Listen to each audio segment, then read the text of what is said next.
President Biden was hoping to convince the world's largest economies to rally behind Ukraine during Saturday's Group of 20 summit in India, while also pressing his case for American investment in the developing world.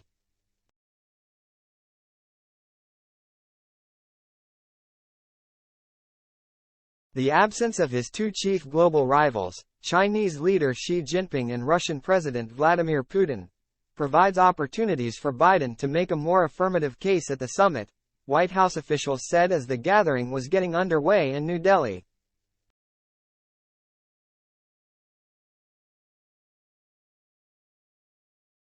Biden was hoping to use the gathering to portray the United States as a credible counterweight to China's economic outreach.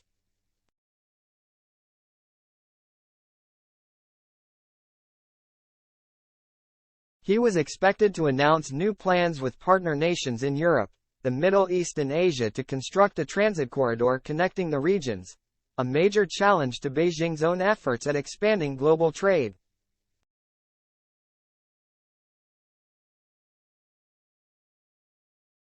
And he was unveiling new reforms and investments in the World Bank, which the White House says could unlock hundreds of billions of dollars in grants and loans for the developing world, providing an alternative to China's economic ambitions in those regions.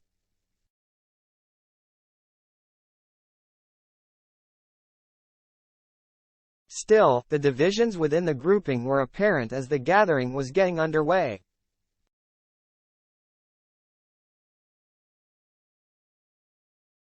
Diplomats had been working furiously to draft a final joint statement from the leaders, hitting snags when coming up with language about Russia's invasion of Ukraine.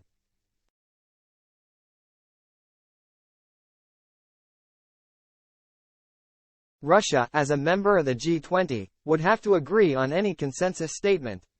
Russia and China have resisted stronger language in a final statement, making any kind of consensus difficult.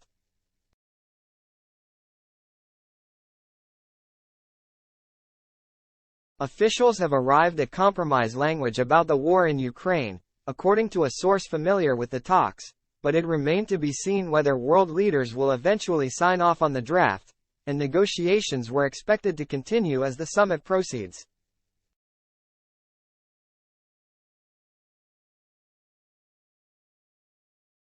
No previous G20 summit has concluded without a joint declaration of some type. It also remained unlikely that leaders would agree to any major new steps to combat climate change, even as global temperatures, including in the host city New Delhi, soar.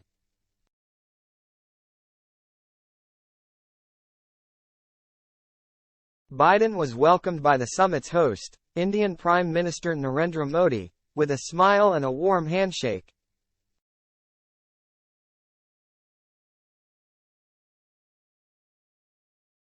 India calls upon the world to come together to transform the global trust deficit into one of trust and reliance.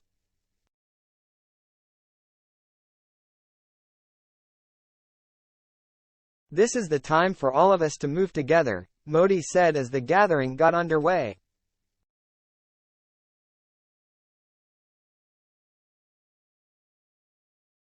Be it the divide between North and South, the distance between the East and West, management of food and fuel, terrorism, cybersecurity, health, energy or water security, we must find a solid solution to this for future generations, he added.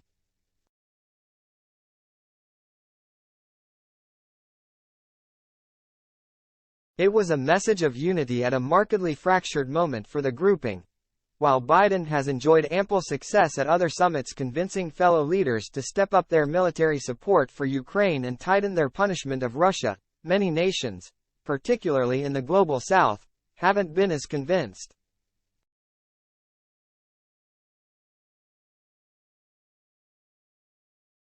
They view the billions of dollars in Western assistance pouring into Ukraine skeptically, and have sought a more balanced relationship with Moscow.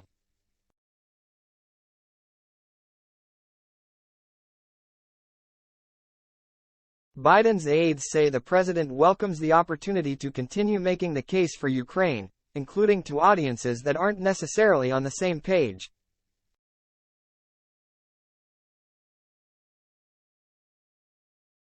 Part of what makes the G20 an appealing format for the United States is it gives us a chance to interact with and work with and take constructive steps with a wider range of countries, including some, frankly, that we don't see eye to eye with on every issue.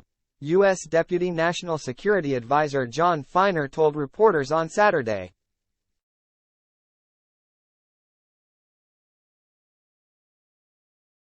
An alternative to China's Belt and Road, Biden hopes to use his announcements on new infrastructure and investments as demonstration of U.S. commitment to the developing world, and a better option for partnership than China.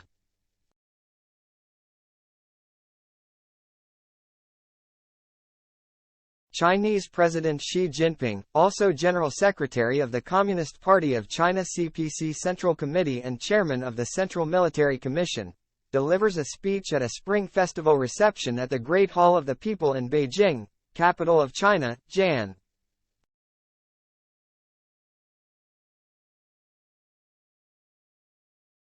2023. The CPC Central Committee and the State Council held the reception Friday in Beijing.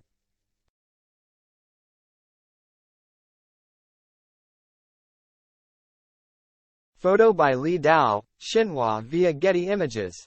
The plans for a new shipping corridor linking India with the Middle East and Europe could potentially transform global trade and directly challenge China's own sprawling overseas development initiative, known as the Belt and Road, which has poured billions of dollars into infrastructure projects each year.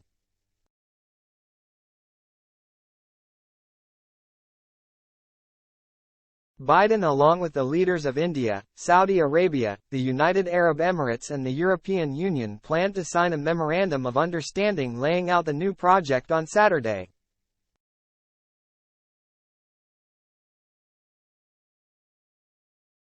We see this as having a high appeal to the countries involved, and also globally, because it is transparent, because it is a high standard, because it is not coercive, Feiner said.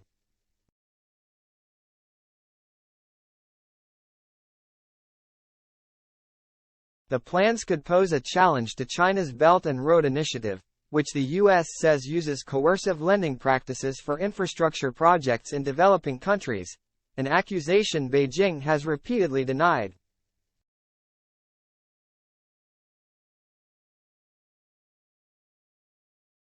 Biden's proposals on World Bank reform similarly aim to offer a better deal to emerging economies.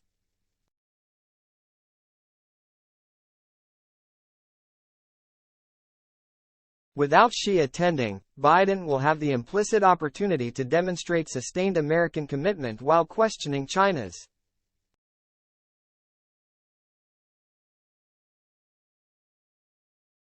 American officials said Saturday it wasn't clear to them why Xi decided to skip the G20 for the first time.